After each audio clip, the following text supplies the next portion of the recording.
What is going on, everyone? This is Sarah coming at you from just outside of Hartford in the state of Connecticut. And today, we're going to be looking at another trade breakdown. And this one will be the NaVorro Bowman trade, which occurred during the 2010 NFL Draft. And of course, as usual, these are picks being traded. And let me just say before we start, I know in my recent videos I have been kind of trashing the Chargers with their moves during the draft. And this is going to kind of be another one. I do apologize, any Chargers fans in the stands, But listen, the Chargers may be my AFC team in all honesty. I don't know. My aunt's a diehard Chargers fan. I'm a big fan of LaDainian Tomlinson. So I don't mean to trash the Chargers, is what I'm trying to say. But the original trade saw the 49ers acquire picks 91 and 173, along with a 2011 fourth-round pick from the Chargers, in exchange for pick 79. So we'll start off with the 49ers here. And with the 91st pick, they would pick linebacker NaVorro Bowman. So how did that one work out for them? Well, Bowman himself, he became a starter during his second year in San Francisco. And he becomes a very good player very quickly. Now, what ends up happening is he actually makes the game-sealing pick 6, I should say, in Candlestick Park's last game. I do have to point that out before I forget. And he ends up helping that team big time. They make the playoffs and make the Super Bowl in 2012. In 2013, he ends up tearing his ACL during the NFC Championship game, though. And he misses all of the 2014 season as a result. Now, 2015, he has an elite lights-out, shutdown season. Now, 2016, he tears his Achilles. And this really starts to hamper him. So mid-2017, he ends up getting released. But in San Francisco, he was a 3-time Pro Bowler. And to show you how dominant he was a 4-time first-team All-Pro. Very impressive, especially for a linebacker. But that defense was elite. And just imagine if they had Patrick Willis, too. Imagine if he didn't retire. Imagine if Bowman stayed healthy.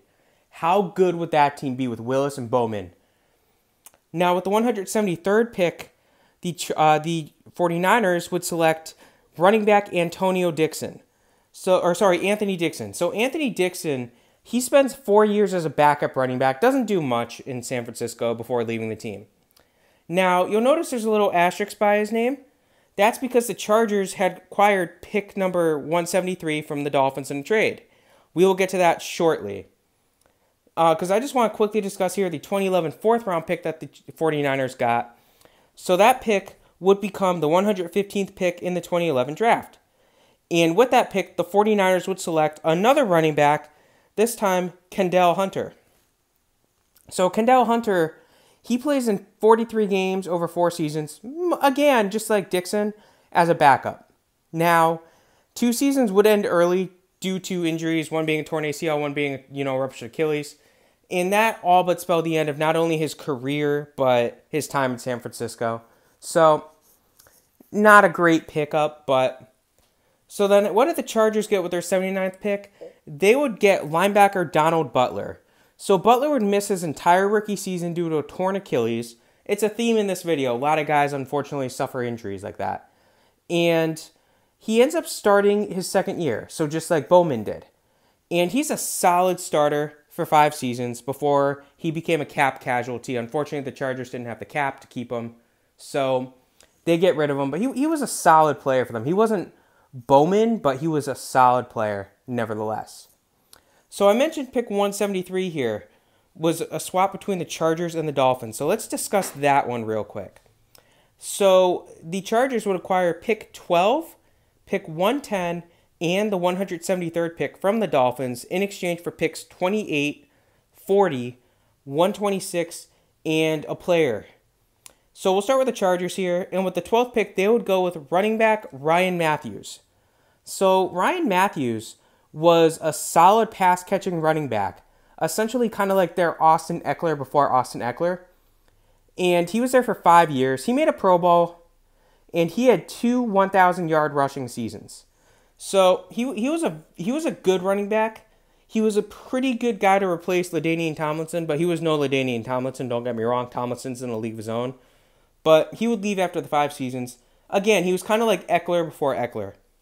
With the 110th pick, they would go with safety Darrell Stuckley. And Stuckley himself, he would spend 7 seasons on the Chargers as a special team ace. He didn't really play on the defense that much, but he was a big leader on in the special teams.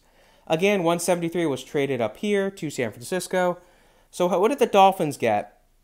With the 28th pick, they would select defensive lineman Jared Aldrich, and he was a decent rotational depth piece for 5 years for the Dolphins. And he got 16 and a half sacks over 5 seasons. It's not great, but it's not bad before he would walk. With the 40th pick, they would select another defensive lineman, this one defensive end, Koa Missy. And he also ends up playing linebacker later on. And he was a good player over 7 seasons before a neck injury all but ended his career earlier than they wanted. But obviously you can't rush a guy back from an injury like that. The 126th pick, they end up trading to Dallas. We're not going to discuss that in this video. And then the player that they got, linebacker Tim Dobbins, he was cut after just one okay season. So all in all, would I say anyone won this trade? Yeah, the 49ers did. Bowman was one heck of a player. The Chargers, they didn't win the original trade, but the fact that they got Ryan Matthews and a special team ace, that really helps them. The Dolphins, they didn't really do much with their players, but again, this trade could have been much worse for the Chargers if the 49ers could have hit with either Dixon or Hunter. But fortunately for the Chargers, they did not. But I hope you guys enjoyed this one. This was the NaVorro Bowman trade again. Have a good rest of your day.